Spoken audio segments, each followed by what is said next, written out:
There's somebody who has a question. This lady. Hi Sadhguru, welcome to Australia. And I have a question. Sometimes we get in a situation when we're surrounded by people who have a very high expectation in terms of us. And when we cannot fulfill the expectation, you start to feel a very terrible feeling of guilt. And it's okay when it's your mother-in-law, you can kind of cope with that, but sometimes it's your parents, for example. I have no problem, I have nothing against her, I just joking. Yeah.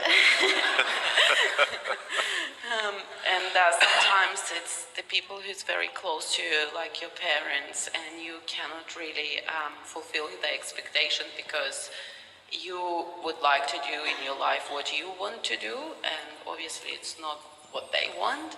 And how to cope with that feeling of guilt, and also what do you think, what kind of relationship should be between the parents and the children?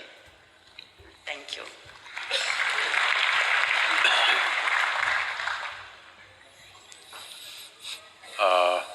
That reminds me of something. See, one thing is, it's not just between parents and children, just about every relationship, everywhere. People have all kinds of weird expectations. It's like this. A lady went to the butcher's shop and all this chicken which were hanging upside down, dressed chicken. Poor chicken, feathers are their dress. You rip it off and say they're dressed. So she went to this chicken and lifted one leg, smelled, wrinkled her nose, lifted a wing, wrinkled her nose. Like this she was going from chicken to chicken. It was having an effect on the rest of the customers. So the butcher saw it's having an effect, so he went and tapped on her shoulder. She turned around. So he asked, "Ma'am, can you pass a test like that?"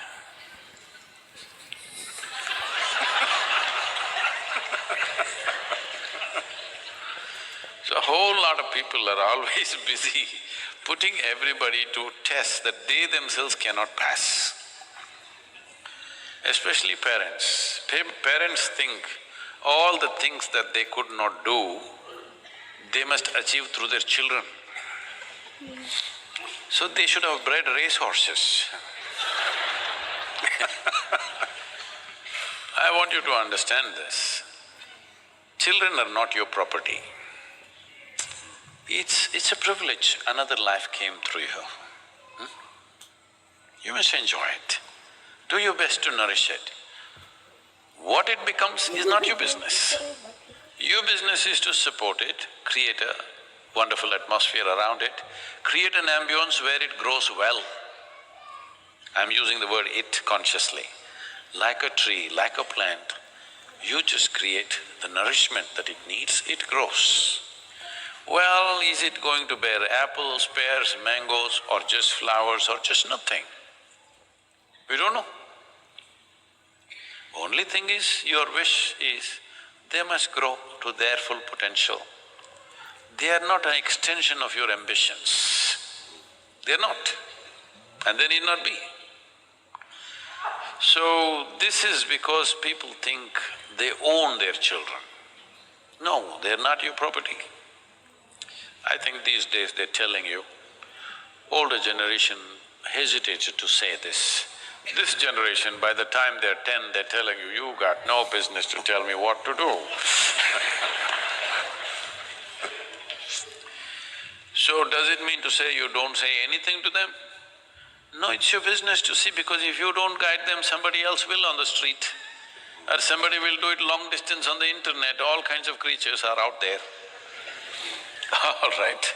So yes, to protect them, to nourish them, to allow them to explore their possibilities, it is your business to do that as a parent. But parents' concern may be, what will happen, what will happen, what will happen? My dear father, he's 95, He's a physician. In his mind, that generation of Indians will understand that. Unless you become a physician, you're no good. So I was no good. But that was good for me, because when you're no good, nobody pays enough attention, that's all I wanted. That they leave me alone. So, I'm just saying, you know, he's always worried, what will happen to this boy? His concern is this boy has no fear in his heart, what will happen? So one day when I was 11 years of age, he said this, you know, I came home with a 12-foot cobra, he was my friend. And he said, this boy has no fear in his heart, what will happen? Then I asked him, when did fear become a virtue? When did this happen? He said, see, I told you he has no fear in his heart.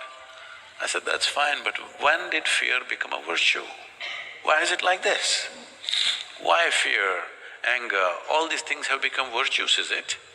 Tell me, when you go through fear, is it fantastic? Hello? It's one of the most terrible emotions you can go through. Why are we thinking that we should be fearful of our future, not only of your future, of anything that you do, and you're even God-fearing, all right? Fearful about everything. What is the point? There is no such thing. There is no such thing that this generation should be an extension of the previous generation. This generation should do something that previous generation could not imagine. That is when there is a purpose to this generation, isn't it? Otherwise, what's the point if you're going to do the same things?